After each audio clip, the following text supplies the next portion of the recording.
बिस्मिल्लाहिर्रहमानिर्रहीम। तमाम तारीफ़ें उस अल्लाह के लिए जो ऐसा अव्वल है जिसकी इब्तिदा नहीं और ऐसा आखिर है जिसके इंतहा नहीं।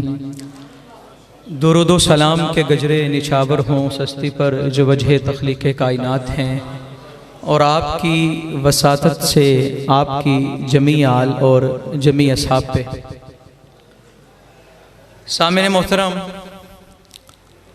ये तो हमारा अक़ीदा है ना कि महबूब की महफिल को महबूब सजाते हैं, आते हैं वही जिनको सरकार बुलाते हैं। डॉक्टर साहिब जो नक़ाबत के फ़राइज़ सर अंजाम दे रहे हैं, फ़र्जंदाने सहाफ़त यहाँ मौजूद हैं, डॉक्टर सईद साहब मौजूद हैं, निज़ामी साहिब मौजूद हैं, और जितने अहबाब यहाँ आए, उलमा पिराने किराम तशरीफ़ लाए, उलमा आए, खुतबा तशरीफ़ लाए, और इस इलाके की जानी पहचानी इल्मी शख्सियत नहायत मोहतरम मोहतशम अभी आप समात कर रहे थे, अल्लामा मुदस्सिर इक़बाल सईदी साहिब ज़ीदा शरफ़ुहु व मजदुहु।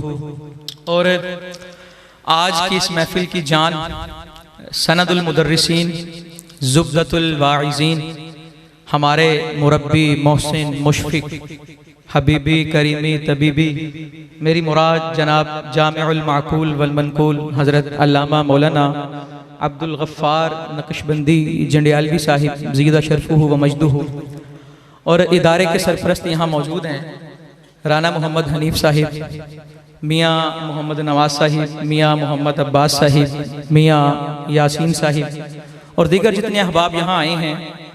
यकीनन इनका आना मेरे बरादर हज़रत अल्लामा मौलाना सदरुल मुदर्रिस मुफ्ती हाफिज़ मोहम्मद इमरान नईमी क़ादरी साहिब से मोहब्बत का मुँह बोलता सबूत है कि हम सब आपकी मोहब्बत में आए हैं, और दुआ ये है कि अल्लाह इस मोहब्बत को सलामत रखे। तो मैं अपनी बात का आगाज़ इस जुमले से करूँगा कि जो मुहिब होता है ना, वो कभी शिकवा नहीं करता।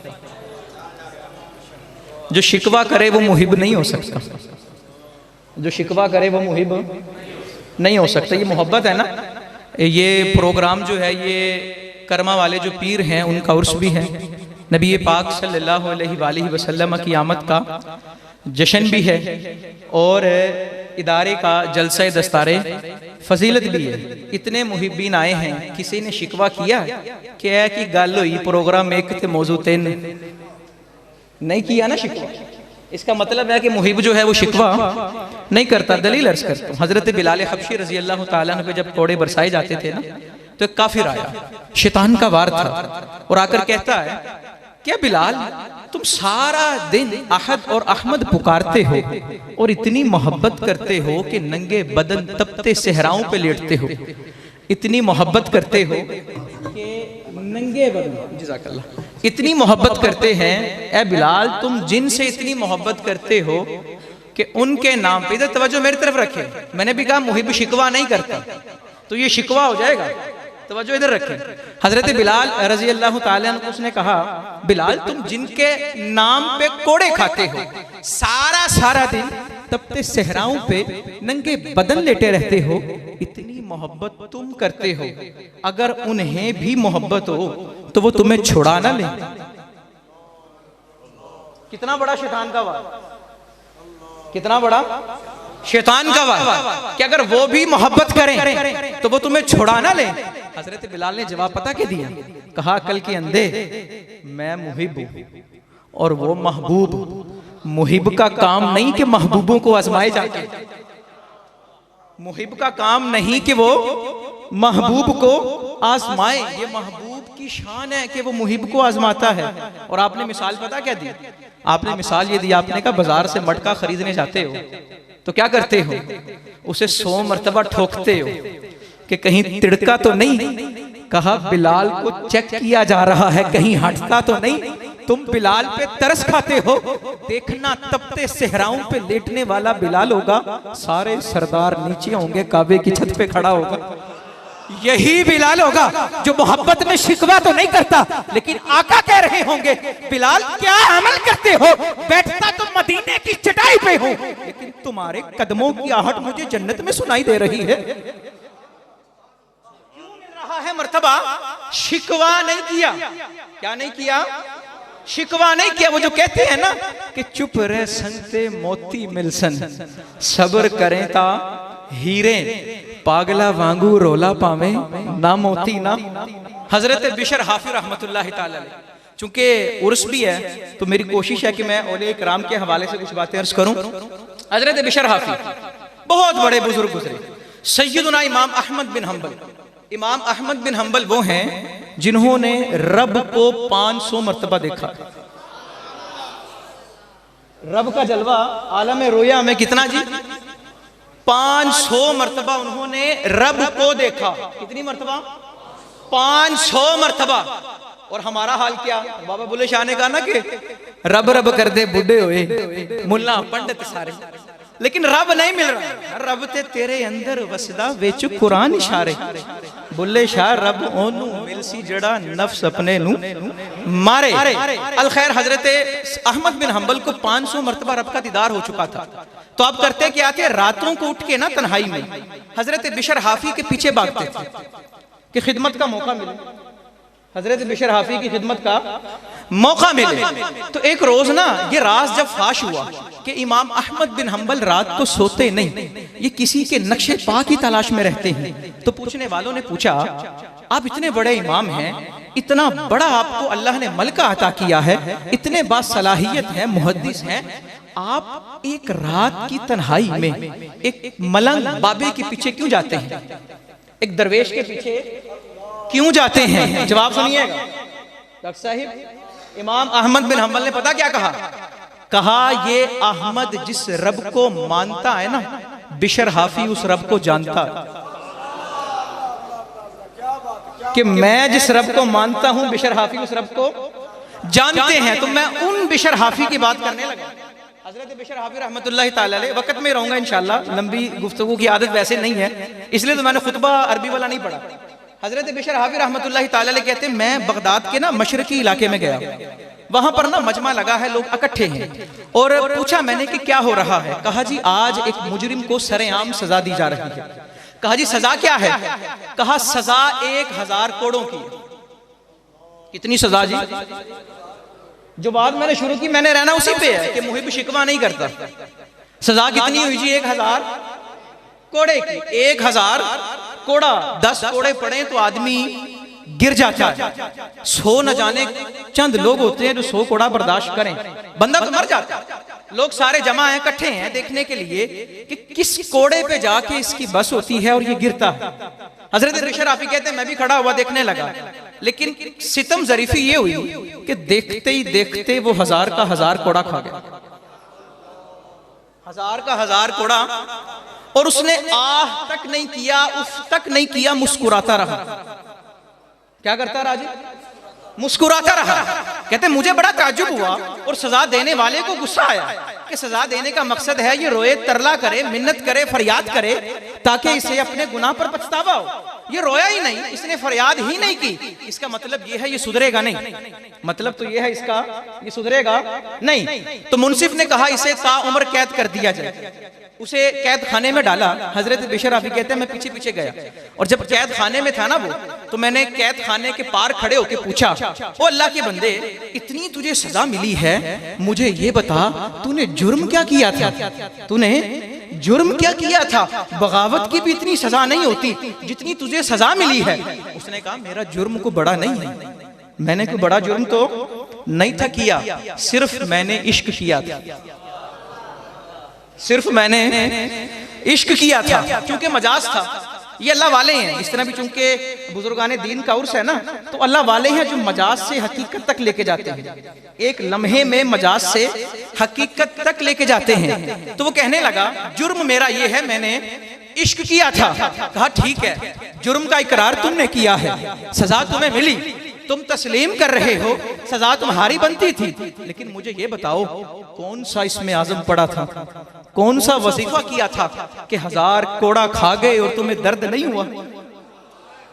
1000 कोड़ा खा लिया, क्या कोई मरहम लगाई थी? उसने कहा ना मरहम लगाई थी, ना विर्द वजीफा किया था, ना मरहम लगाई, ना कोई विर्द। उलमा जब दीन का काम करते हैं ना, तो दीन की राह में बड़ी मुश्किलात आती हैं। बड़े बड़े मुश्किल मकाम से गुजरना पड़ता है। बकोले फैज अहमद फैज के जो रुके तो कोहे गरां थे हम, जो चले तो जहां से गुजर गए, राह यार हमने कदम कदम तुझे यादगार बना दिया। बड़ी मुश्किलात आती हैं, तो ये उनके लिए भी ये वाक़या बतौर नसीहत है, क्योंकि वो मुश्किलात पे ववेला नहीं करते उलमा, क्योंकि उनके पेशे नज़र महबूबे हकीकी होते हैं और उनको पता है हम काम जिनकी मोहब्बत में कर रहे हैं, मोहब्बत का तकाजा ये है कि आह न कर लबों को सी, ये इश्क है दिल लगी नहीं, मोहब्बत का तकाजा ये होता है। अलखैर हजरत बिशर आफी ने पूछा कि तुमने ना कोई मरहम लगाई ना कोई वजीफा पढ़ा, फिर ये बताओ तुम्हें दर्द क्यों नहीं हुआ? तवज्जो से सुनिएगा और दिल से सुनिएगा। वो मुजरिम कहने लगा, जब मुझे कोड़े पड़ रहे थे ना तो मेरा महबूब मेरे सामने खड़ा था। जब मुझे कोड़े पड़ रहे थे तो मेरा महबूब मेरे सामने खड़ा था। मुझे पता था अगर आह मैंने की तो दर्द इसको होगा, अगर उफ मैंने किया तो रोएगा ये, तकलीफ मुझे होगी तो आंखें इसकी नमदीदा होंगी। तो हजरत बिशर आफी कहते हैं, मैंने कहा अल्लाह के बंदे, अगर तूने अपना महबूब उस रब को बनाया होता और एक खोड़ा हंस के खाया होता तो सोच आज तू कहां होता। इमाम गजाली लिख रहे हैं, कहते हैं जब ये बात की ना हजरत बिशर हाफी ने तो उसने चीख मारी और मर गया। चीख मारी और, लेकिन इस चीख में न जाने वो विलायत के कितने मर्तबे तय कर चुका था, न जाने वो विलायत के कितने। अल्लाह वालों से जो निस्बत रखे ना, एक आखिरी बात और बात खत्म, अल्लाह वालों से जब निस्बत रखे ना तो सौदा वो करें जो बिन देखा हो, सौदा वो करें जो ये ना करें कुछ देखेंगे तो जाएंगे। अगर देखने की तलब होगी ना तो फिर सारी उम्र देखते रहेंगे, और अगर देखने की तलब नहीं है ना फिर दिखाने वाले बन जाएंगे। अगर देखने की तलब नहीं है तो फिर आप दिखाने वाले। बहुत बड़े बुजुर्ग हजरत बहलोल दाना रहमतुल्लाहि ताला अलैह, दरिया का थल है उस पे मट्टी से महल बनाया, रेत से, दरिया के किनारे जो रेत होती है उससे एक महल बनाया, और महल बना के आवाज क्या दी, 10 रुपए दे दो और जन्नत ले लो, 10 रुपए दे दो और जन्नत ले लो। अब वहां से वक्त का बादशाह हारून रशीद गुजरा, साथ बेगम भी थी जुबैदा खातून। हारून रशीद की बेगम ने कहा मैंने तो ये जन्नत लेनी है। उसने कहा भला 10 रुपए में भी कभी जन्नत मिली? वो कहने वालों ने कहा ना, मुहिब्बों की निगाहों में अजब मस्ती नजर आई, बुलंदी आसमानों की इन्हें पस्ती नजर आई, कहीं बहलोल ने बेची तो कहीं जुबैदा ने खरीदी, खुदावंदा तेरी जन्नत बड़ी सस्ती नजर आई। अलखैर जुबैदा ने कहा मैंने जन्नत खरीदनी है, हारून रशीद ने ले दी। अब जब रात को सोया ना तो ख्वाब में देखता है कि वो ना कुछ बागों में टहल रहा है। पूछा, कहा ये जन्नत के ना बाहर वाला हिस्सा, बैरूनी हिस्सा है। एक महल पे नजर पड़ी। अब जब महल को देखा ना तो हारून रशीद चौंका गया, चौंका रह गया, हक्का बक्का रह गया। कहा ये तो वही महल है जो दरिया के किनारे बहलोल ने बनाया था, वही नक्शा है। पूछा जाके ये किसका है? तो दरबारियों ने बताया, कहा था तो बहलोल का, था तो बहलोल का, लेकिन उसने ना जुबैदा को बेचा है। था किसका? बहलोल का। उसने किसे बेचा है? जुबैदा को बेचा है। अब जब सुबह का वक्त हुआ ना, आंख खुली और सुबह का इंतजार करे, सुबह ना हो, जब कुछ करना हो ना फिर नींद नहीं आती। यानी कि ख्वाब वो नहीं है जो हम सोकर देखें, ख्वाब वो हैं जो सोने नहीं देते। अब नींद नहीं आ रही। अब जब सुबह की पो फूटी वो दौड़ा और जाकर ढूंढा बहलोल को और कहने लगा, बाबा जी ये 10 रुपए लें और मुझे भी जन्नत दें। तो आपने कहा 10 रुपए की तो तब थी ना जब देखी नहीं थी, 10 की तो तब थी जब देखी नहीं थी। अब तुम देख के आए हो, अब तो 10 लाख की भी मैं नहीं दूंगा। कि जब बुजुर्गों से निस्बत रखें तो बिन देखे रखें। आखिरी बात और बात खत्म। हजरत सुल्तान बाहू रहमतुल्लाहि ताला अलैह, यानी कि बुजुर्ग जो हैं उनकी निस्बत अगर बिन देखी होगी तो वो क्या देते हैं? बिन देखिया था तो 10 रुपए में जन्नत मिल गई। हजरत सुल्तान बाहू रहमतुल्लाहि ताला अलैह, आप खेत में हल चला रहे हैं और ये बड़ी अचंभे की बात है कि एक पीर होके हल चला रहा हो। खैर इस पे मैं नहीं आता। आप हल चला रहे हैं तो वहां से ना एक काफिला गुजरा, बारात का काफिला था और अहमदपुर जाना चाहते थे, रास्ता भटक गए। तो उन्होंने देखा कि वो दूर एक नौजवान खड़ा है और अल्लाह वाला लगता है। वली की तारीफ भी ये है ना कि जब उन्हें देखें तो रब याद आ जाए। वो गए और कहने लगे, आपको अहमदपुर का पता आता है? आपने कहा जी आता है। कहा जी बताएं। तो हजरत सुल्तान बाहू ने कहा, पता बता दूं या छोड़ाऊं? पता बता दूं यार। उन्होंने कहा छोड़ आए तो सुभान अल्लाह। आपने कहा ठीक है, जिसने अहमदपुर जाना है ना वो मेरे पीछे खड़ा हो जाए।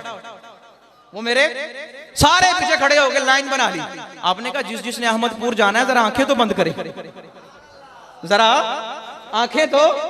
मोहब्बत के अंदर दीदार के लिए आंख खोली नहीं जाती, बंद कराई जाती है। कहा जिसने अहमदपुर जाना है आंख को बंद करे, आंखें बंद की। कहा जिसने अहमदपुर जाना है कदम उठाए और रखे, कदम उठाए और रखे। कहा जो अहमदपुर जाना चाहता था, लफ्ज पे गौर किए। पहले कहा जिसने जाना है पीछे खड़ा हो, फिर कहा जिसने जाना है आंखों को बंद करे, फिर कहा जिसने जाना है कदम उठाए और रखे, फिर कहा जो जाना चाहता था, यानी कि पहुंच चुके हैं। जो जाना चाहता था वो अपनी आंखों को खोले। जब सबने आंख खोली ना तो सामने तो गुंबद खजरा है। सामने क्या है?